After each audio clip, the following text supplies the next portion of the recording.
Good morning, good afternoon, good evening, and welcome to the KB channel. Kwame Badu live in effect here, speaking to you today about investment.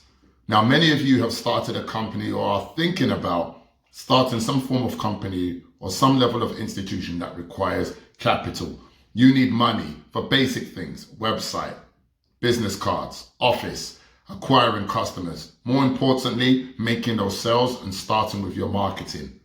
Many people that we've come across under the organization of KB Consultancy, which is the business you guys are aware that I manage, we meet a lot of new companies, startups, small to medium businesses that need that influx of capital to help their business take off, like they are one of the Migos.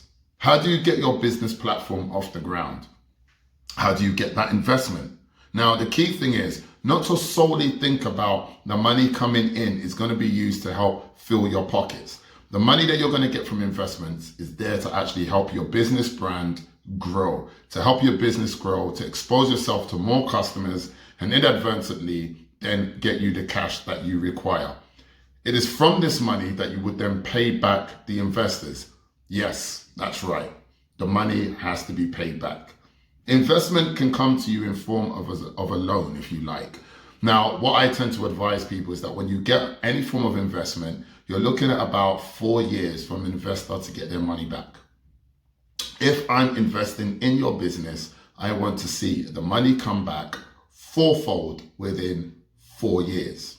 So to put it in simple terms, if I give you £25,000, even for no equity, no stake in your business, no ownership, I give you £25,000, I would expect that in 4 years, 2024, you've now can return to me £100,000. The return on investment there is fourfold of what the money I've given you. Now, if you don't feel you can get this level of money back, then you're in a little bit of a pickle. Now, most investors are going to want to see that they can get their ROI, their return on investment. If they don't see a platform that seems that they can get back their money, the likelihood is you won't receive a penny. Now, how do you highlight this? Now, at KB Consultancy, we have 2 fundamental streams we use to support startups. We have a business plan, BP, or a cash flow forecast, CFF. That's our gang science, yeah? CFF, which is abbreviation for cash flow forecast. Yeah, it's very important that on both of these documents, you highlight how much money you've got coming in, how much money you've got going out, and how you foresee the next 3 years, which they describe as a projection. So you will do your 3-year projection, highlighting the money that you're making, you intend to make, will make, and as a result, you're then able to illustrate very clearly how you're going to give that money back to the investor. Yeah, they could just look at the document and say, oh, right, in your first year, you're still at a loss at minus 10,000. Your second year, you're on 50,000 profit. And by the third year, you're on 150,000 pounds, which means you can give me back my 100K from the 25,000 I gave to you. You now give me back 100K. That's my return on investment. And you'll still have 50,000 in profit, which you can use to run your consecutive years and build up from that, because now you're smooth sailing. So as you know, a business plan is very straightforward. There are complex levels of it, and we do actually issue out a template that we use, which is valid to even acquire a startup loan or investment from a VC, venture capitalist, or a bank. You also need a cash flow forecast, as I described earlier, which will denote the money that you have coming in each month, will show your fixed expenses and your variable expenses. And on the bottom of your cash flow forecast, you will then have your balance sheet, which will show the money you've got on a month-to-month basis. So a quick example is if you made £1,000 in January, your variable cost, which are maybe like your phone line, travel expenses, comes to £250. Your fixed cost, like your office and paying staff, comes to another £250. Your total expenses is what? £500. Yeah. How much money did you come in January? £1,000. So the money you have left over is £500. 1,000 minus 500 equals to £500. Now, following that, if you then actually have the same recurring sales and transactions in the following month, that £500 that you have at the end of February will now be added on to the 500 you had from January. So now on the bottom on your balance sheet, you will now go from 500 to month 2 to 1,000. And if this continues, it will then go up in £500 increments. So 1,500 in March, 2,000 in April, 2.5 in May, and so on and so forth. Now, looking at your balance sheet is the key area that an investor is going to look at to immediately see, are you turning over money? Are you bleeding money, funds, capital, or are you earning them? Which is why one of the highly investable businesses are retail stores. You know, the corner shop around in your local area, the local cost cutter, the local co-op, they have amazing cash flow because they have money coming in every day. Huge amounts of money, which means if you are to invest in them, you know that concurrently they're always going to have a certain level of money. Whereas if you're a type of business, perhaps you sell art, it could mean that you have a very poor cash flow.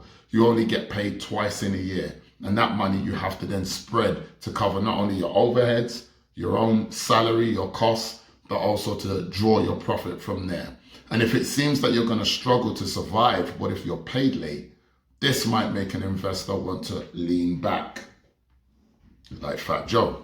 So the key thing is to make sure your cash flow looks healthy. Your business plan, which is going to highlight why you're doing it, your objectives, your vision, where you see your business going, and then your SWOT analysis, which is your strengths, your weakness, your opportunities, and your threats. And I would say that you should end a business plan with an exit strategy. This is simply an area in your business plan where you're highlighting how you wish to end the game. Yeah, your Avengers end game. I'm going to float the business. I'm going to put it on a PLC, make it public, and sell it to the government for them to run it or something. From that, I will then take a cash amount out of it of £5 million, which I will use to go and do other ventures. So if you invest £1 million in me, within 4 years, you will get 1 million from that £5 million profit I will get when I float it on the market, which is simply making the business public, allowing the public to buy shares in your property. Yeah. If any of you know the story of Richard Branson, he attempted to do that with Virgin, but then didn't like the fact that he had no control over his business when making it public, because now the public own the shares. They now, as shareholders, are decision makers in your platform. So something to think about, but make sure you have a formidable business plan accompanied by a cash flow forecast. And if you need assistance with that, you can easily email info@kbconsultancy.uk. It's something that we do as our service. It doesn't matter where in the world you are. We can do it online, and we'll send this back out to you once we've acquired the right amount of information.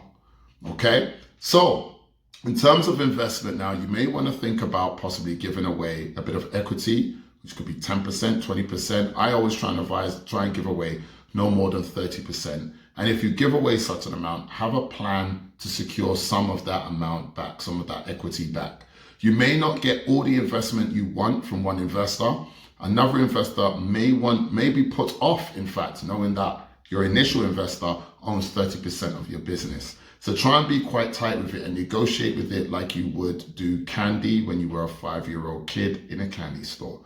Negotiate, negotiate, negotiate. And if you want some key ideas on how to negotiate effectively, I suggest you go to elearning.kbconsultancy.uk, click on sales. These are one of the modules or online courses that I personally deliver and have a huge amount of passion for. I love it. And I'm going to make you love it too. It's simple. You can sign up, monthly subscription, and you have access to all of our courses. But back to the matter, investment. Should you do it? I think if you can start your business without actually looking for investment, then I would advise that. Then you owe nobody, there's no pressure, and there's no one taking over or directing you how to run your business. But if you are running, say, for example, in the tech sector, tech tend to need huge funds of money on a consistent basis. Stage 1, 2, 3, A, B, and C, whatever you want to call it, you are going to need to secure investment. But don't just think about the money. Think about who you're going to be working with. Your investor should be just like a staff member, someone you get along with. Hope you've enjoyed today's talk. Hit the subscribe button, select the notification bell, and we look forward to speaking to you on our next video, which we're going to be loading up next week, Monday. Have a fantastic week.